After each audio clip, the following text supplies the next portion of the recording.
পারস্য উপসাগরে মার্কিন জাহাজ পাঠাতে ট্রাম্পকে চ্যালেঞ্জ করেছে ইরান।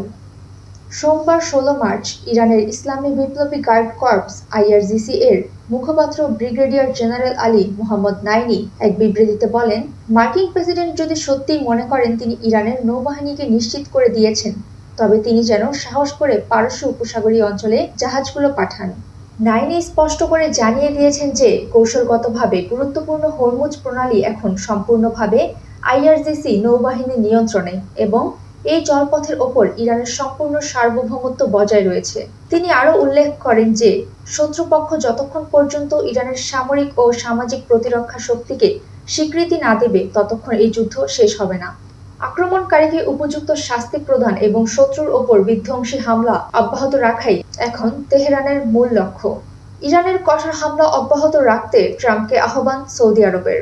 চলতি মাসের শুরুর দিকে প্রভাবশালী মার্কিন সংবাদ মাধ্যম দ্য ওয়াশিংটন পোস্ট এবং বার্তা সংস্থা রয়টার্স জানায়, ইরানে হামলা শুরুর নেপথ্যে রয়েছে ইসরায়েল ও সৌদি আরব। দেশ দুইটির চাপেই ইরানে হামলা শুরু হয়েছে বলে রিপোর্টে বলা হয়। সেই সময় রয়টার্সের প্রতিবেদনে বলা হয়, ইরানে হামলা না করার জন্য সৌদি যুবরাজ মোহাম্মদ বিন সালমান প্রকাশ্যে কূটনীতিকে সমর্থন দিতেন এবং বলতেন, তেহরানে হামলা চালানোর জন্য সৌদির ভূখণ্ড ব্যবহার করা যাবে না। কিন্তু মার্কিন প্রেসিডেন্ট ডোনাল্ড ট্রাম্পের সঙ্গে কথা বলার সময় ইরানে হামলা নিয়ে ভিন্ন ভিন্ন কথা বলতেন সৌদি যুবরাজ। তিনি ট্রাম্পকে সতর্ক করতেন, ইরানে হামলা চালাতে যুক্তরাষ্ট্র পদক্ষেপ না নিলে পরিণতি খারাপ হবে। ট্রাম্প অন্য দেশের ওপর চাপ বাড়াচ্ছেন।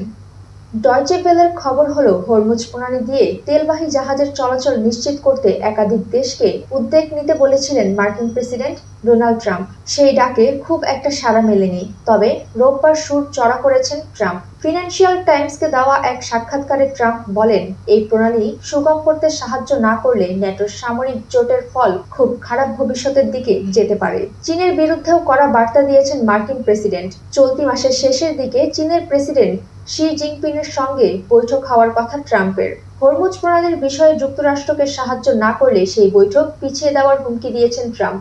সুমাইয়া ফারাজি, ইন্টারন্যাশনাল ডেস্ক, দৈনিক আর নিউজ।